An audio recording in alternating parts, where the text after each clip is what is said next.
Hello viewers, আসসালামু আলাইকুম। আমি সবসময় চেষ্টা করে থাকি আপনাদের যৌন স্বাস্থ্য সম্পর্কিত যে সকল প্রশ্ন থাকে সেগুলোর উত্তর দেওয়ার এবং সেগুলোকে বিজ্ঞানসম্মত উপায়ে সঠিকভাবে সহজভাবে খুব ছোট্টভাবে ভিডিও বার্তার মাধ্যমে সেগুলোকে তুলে ধরার। পেনিস বা পুরুষ লিঙ্গের যে আকার এবং আকৃতি রয়েছে এটা ঠিক কখন থেকে বৃদ্ধি হচ্ছে, কখন গিয়ে এটা শেষ হচ্ছে বড় হওয়া বা বৃদ্ধি হওয়াটা, এবং আসলে কি এটা বড় করা যায় কিনা একটা পর্যায়ে গিয়ে, বা কেউ যদি এটাকে বড় করতে চায় সেটা সম্ভব কিনা, এই বিষয়গুলো নিয়েই মূলত আজকে কথা বলবো। এর আগে অনেকবার অনেক ভিডিওতে বলেছি যে কিভাবে পুরুষলিঙ্গ আসলে কাজ করছে, বা কিভাবে পুরুষলিঙ্গের আমরা যদি লিঙ্গের উত্থান বলি বা দ্রুত বীর্যাপাতের সমস্যা বলি, এই প্রত্যেকটা বিষয় নিয়ে এর আগে কথা বলেছি। এবং পুরুষলিঙ্গের সাথে আমরা যদি দাম্পত্য জীবনের কথায় আসি, সেই ক্ষেত্রে আকার বা আকৃতি খুব একটা কিন্তু সমস্যা তৈরি করে না, যতক্ষণ পর্যন্ত না সেটা আপনাকে কোনো সমস্যা দিচ্ছে কিংবা আপনার সঙ্গীকে কোনো সমস্যা করছে। কিন্তু তারপর অনেক ক্ষেত্রে দেখা যায় যে বিভিন্ন কারণে, হয়তোবা শারীরিক অসুস্থতার কারণেই হোক কিংবা বিভিন্ন কারণে, অনেক ক্ষেত্রে স্বাভাবিক যে আকার আকৃতি থাকে সেটা থেকে কিছুটা পরিবর্তন হতে পারে, সেটা থেকে কম থাকতে পারে, বা অন্য কোনো সমস্যা হতেই পারে। সেই ক্ষেত্রে আসলে আদৌ কোনো চিকিৎসা পদ্ধতি রয়েছে কিনা, মূলত সেই বিষয়টা সম্পর্কে জানা উচিত। অনেক ধরনের চিকিৎসা পদ্ধতি রয়েছে, বিশেষ করে দেখা যায় যে বিভিন্ন ধরনের ওষুধ রয়েছে যেটা কিনা আপনি চিকিৎসকের পরামর্শ অনুযায়ী গ্রহণ করে থাকবেন। তবে এই ওষুধগুলো কাজ করতে কিছুটা সময় লাগে, এবং এই ধরনের ওষুধগুলো সেবনের ক্ষেত্রে খেয়াল করতে হবে যে সেগুলো আসলে আপনার শরীরের জন্য মানানসই কিনা, কারণ এগুলোর যদি আপনি সঠিক মাত্রায় সঠিকভাবে গ্রহণ না করে থাকেন তাহলে সেই ক্ষেত্রে কিন্তু হিতে বিপরীত হতে পারে।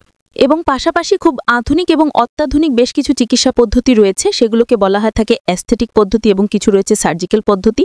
আপনার জন্য কোনটা সঠিক সেটা মূলত নির্ভর করবে আপনার চিকিৎসকের পরামর্শের ওপর।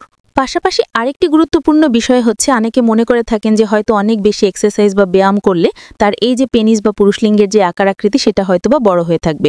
এটা ভুল ধারণা। আপনার কোনো কিছুই অতিরিক্ত ভালো না।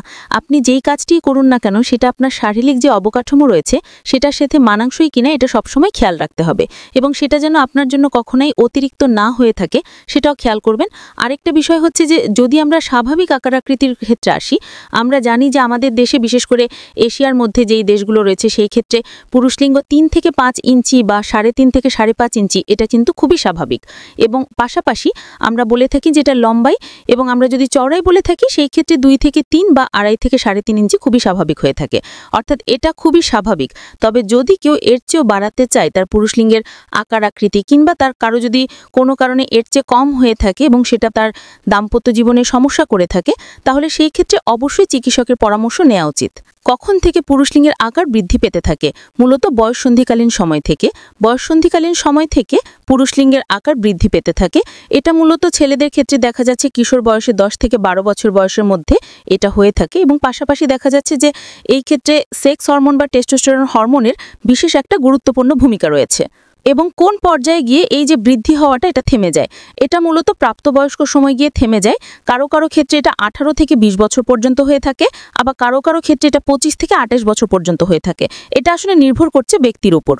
তবে এই যে সময়টা, এই সময়টাতে যদি আপনি আপনার স্বাস্থ্য সম্পর্কে সচেতন থাকেন, যদি আপনি আপনার স্বাস্থ্যের প্রতি সচেতন হন, আপনি যদি স্বাভাবিক জীবনযাত্রার মানটাকে বজায় রাখার চেষ্টা করেন, অতিরিক্ত হস্তমৈথুন না করে থাকেন, কিংবা কোনোভাবে এমন কোনো কাজ না করে থাকেন যেটা কিনা আপনার যৌন স্বাস্থ্য বা আপনার শারীরিক অবকাঠামোর যে স্বাভাবিক একটা গঠন রয়েছে সেটা তৈরিতে যাতে কোনো বাধাপ্রাপ্ত না হয়ে থাকে, তাহলে সেই ক্ষেত্রে আপনার লিঙ্গের স্বাভাবিক গঠন তৈরি হতে থাকবে, এবং এটা স্বাভাবিকভাবেই যেই পর্যায়টা রয়েছে সেটা হবে।